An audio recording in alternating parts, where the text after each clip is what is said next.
जब कोई भी व्यक्ति आध्यात्मिक मार्ग पर कदम रखता है, उसके भीतर एक प्रश्न अवश्य उठता है कि क्या सचमुच हमारे भीतर कोई ऐसा केंद्र है जो सामान्य मनुष्य की सीमाओं से परे देखने की क्षमता देता है। क्या सचमुच कोई ऐसा द्वार है जिसके खुलने के बाद जीवन वही नहीं रहता जो पहले था। भारत की योग परंपरा ने इस केंद्र को आज्ञा चक्र कहा है, लेकिन समस्या यह है कि आज आज्ञा चक्र के बारे में जितनी बातें कही जाती हैं, उनमें से अधिकांश या तो कल्पना है या अधूरा ज्ञान। कुछ लोग सोचते हैं कि माथे पर दबाव महसूस होना ही आज्ञा चक्र का खुलना है। कुछ लोग मानते हैं कि रोशनी दिखाई देने लगे तो आज्ञा चक्र खुल गया। कुछ लोग कुछ दिनों तक ध्यान करके घोषणा कर देते हैं कि उनका तीसरा नेत्र जाग गया है। लेकिन श्री अरविंदो की दृष्टि इन सबसे कहीं अधिक गहरी है। उनके अनुसार चेतना का विकास किसी चमत्कार का परिणाम नहीं है। यह मनुष्य के भीतर छिपी हुई दिव्यता के धीरे धीरे प्रकट होने की प्रक्रिया है और इसी कारण आज्ञा चक्र का खुलना कोई रहस्यमयी घटना नहीं, बल्कि चेतना के विकास की एक अवस्था है। आज्ञा चक्र का खुलना कुछ ऐसा है कि बाहरी दुनिया नहीं बदलती है आपकी देखने की क्षमता। श्री अरविंदो बार बार कहते हैं कि मनुष्य की सबसे बड़ी समस्या अज्ञान नहीं है। समस्या यह है कि वह अपने मन को ही अंतिम सत्य मान बैठा है। वह जो सोचता है उसे सत्य समझता है, जो महसूस करता है उसे वास्तविकता मानता है। लेकिन मन स्वयं सीमित है। मन हजारों विचारों का एक शोर है। उस शोर में सत्य की आवाज दब जाती है। आज्ञा चक्र का संबंध इसी शोर को पार करने से है। जब मन शांत होने लगता है, तब चेतना ऊपर उठना शुरू करती है और यहीं से वास्तविक यात्रा आरंभ होती है। बहुत से लोग ध्यान में बैठते हैं और सबसे पहले अनुभवों की तलाश करने लगते हैं। उन्हें प्रकाश चाहिए, उन्हें दर्शन चाहिए, उन्हें ऊर्जा चाहिए।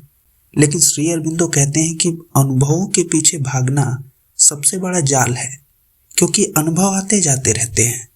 सत्य अनुभव से परे है। यदि किसी व्यक्ति को ध्यान में हजारों प्रकाश दिखाई दें, फिर भी उसका अहंकार वैसा ही बना रहे, तो उसकी चेतना वास्तव में नहीं बदली। दूसरी ओर यदि किसी व्यक्ति के भीतर गहरी शांति उतर आए, उसकी प्रतिक्रियाएं कम होने लगे, उसका क्रोध कमजोर होने लगे, उसका भय गलने लगे, तो समझना चाहिए कि चेतना में वास्तविक परिवर्तन आरंभ हो चुका है।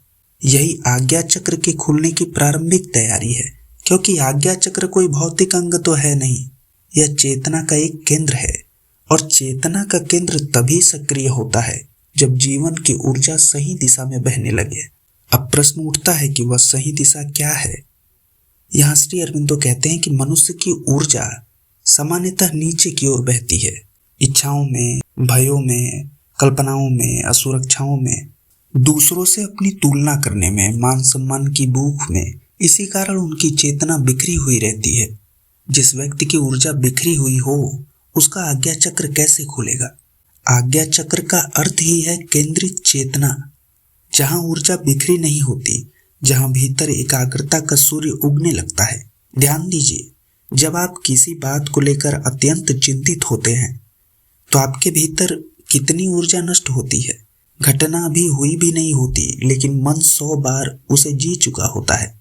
यही ऊर्जा की बर्बादी है और यही कारण है कि साधक वर्षों तक प्रयास करता है लेकिन आगे नहीं बढ़ पाता, क्योंकि उसकी ऊर्जा ध्यान में कम और विचारों में अधिक खर्च हो रही है। अरविंदो कहते हैं कि पहला कदम है साक्षी बनना। अपने विचारों का साक्षी, अपनी भावनाओं का साक्षी, अपने भय का साक्षी, अपने क्रोध का साक्षी।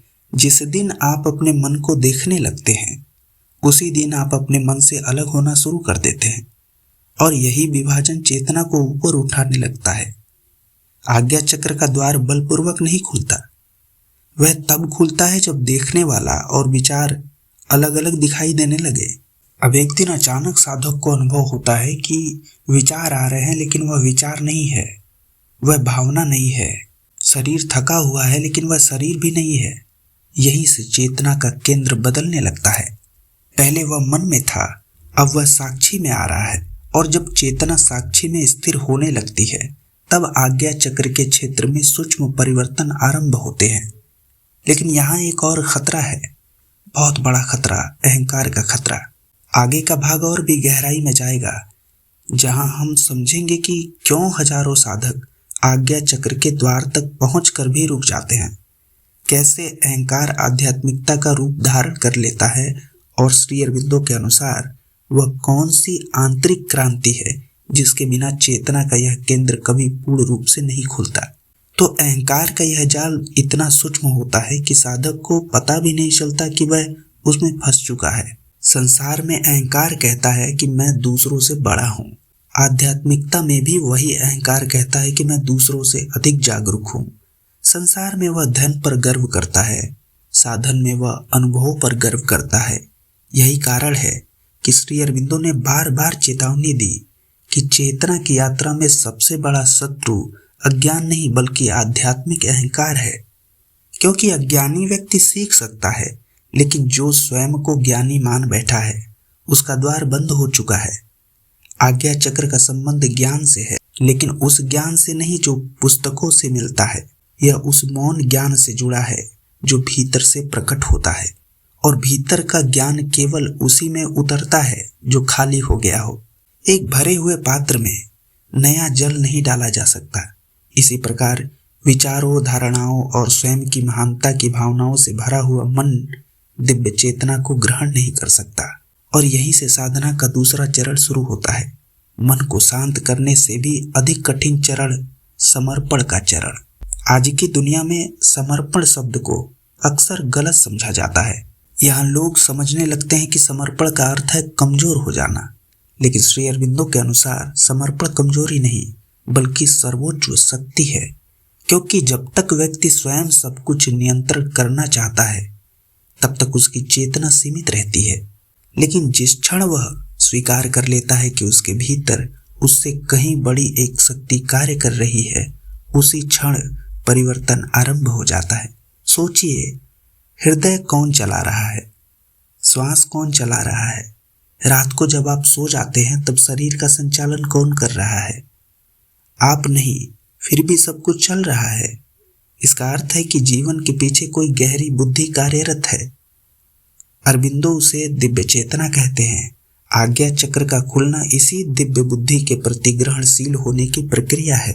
जब साधक का मन शांत होने लगता है तब वह देखता है कि कुछ निर्णय बिना सोचे स्पष्ट हो जाते हैं, कुछ सत्य अचानक भीतर प्रकट हो जाते हैं, कुछ परिस्थितियों का उत्तर जैसे भीतर से उठने लगता है।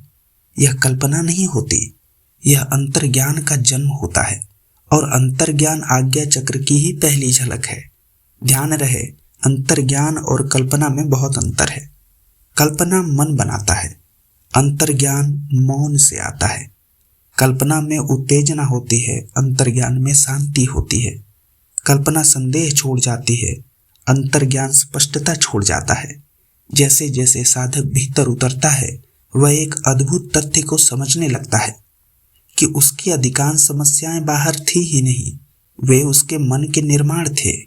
मन लगातार भविष्य की चिंता में रहता है, अतीत के घाव ढोता है, कल्पनाओं में भटकता है, लेकिन चेतना वर्तमान में रहती है और आज्ञा चक्र वर्तमान के द्वार पर स्थिर है।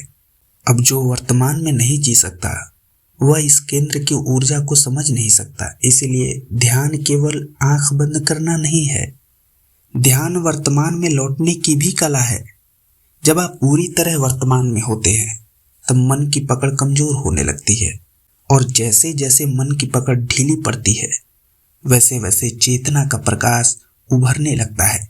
कई साधक पूछते हैं कि आज्ञा चक्र खुलने का अनुभव कैसा होता है, लेकिन इस प्रश्न में भी एक भ्रम छिपा है, क्योंकि वे किसी असाधारण घटना की प्रतीक्षा कर रहे होते हैं, जबकि कई बार सबसे बड़ी आध्यात्मिक घटनाएं बिल्कुल साधारण दिखाई देती हैं। हो सकता है किसी दिन आप अचानक महसूस करें कि आपका क्रोध आधा रह गया। हो सकता है किसी दिन आपको लगे कि जो बातें पहले आपको तोड़ देती थी अब उसका प्रभाव कम हो गया। हो सकता है किसी दिन भीतर एक अकारण शांति उतर आए। यही वास्तविक संकेत है, क्योंकि चेतना का विकास पहले आपके जीवन में दिखाई देता है, बाद में आपके ध्यान में। आजकल लोग प्रकाश, कंपन, ऊर्जा, ध्वनियों और रहस्यमय अनुभव के पीछे भाग रहे हैं, लेकिन श्री अरविंदो का मार्ग अनुभव का नहीं परिवर्तन का मार्ग है। यदि अनुभव बढ़ रहे हैं लेकिन व्यक्तित्व तो नहीं बदल रहा, तो साधना अधूरी है। यदि अनुभव कम है लेकिन भीतर करुणा, धैर्य, शांति, स्पष्टता बढ़ रही है, तो साधना सही दिशा में चल रही है। यही एक अत्यंत गहरा रहस्य समझने योग्य है। आज्ञा चक्र का वास्तविक उद्देश्य केवल कुछ देखना नहीं है, उसका उद्देश्य सत्य को देखना है। और सत्य को देखने के लिए व्यक्ति को अपने भ्रमों का त्याग करना पड़ता है। हर मनुष्य अपने बारे में एक कहानी बनाए हुए है। मैं ऐसा हूँ, मैं वैसा हूँ, मैं सही हूँ, दूसरे गलत हैं। यह सब मन की बनाई हुई पहचानें हैं। जब चेतना ऊपर उठती है तो ये पहचानें टूटने लगती हैं, और यह प्रक्रिया सुखद नहीं होती, क्योंकि अहंकार को टूटना पसंद नहीं। वह हर कीमत पर जीवित रहना चाहता है। यही कारण है कि वास्तविक साधना में कई बार व्यक्ति को भीतर संघर्ष अनुभव होता है। एक भाग पुराना बना रहना चाहता है, दूसरा भाग परिवर्तन चाहता है। एक भाग अंधकार से चिपका रहता है, दूसरा प्रकाश की ओर बढ़ना चाहता है। और इसी संघर्ष के बीच साधक को धैर्य रखना पड़ता है, क्योंकि आज्ञा चक्र कोई ताला नहीं जिसे एक दिन में खोल दिया जाए। यह एक फूल है, और फूल को खिलने में समय लगता है। न कोई जल्दीबाजी उसे खिला सकती है, न कोई बल प्रयोग।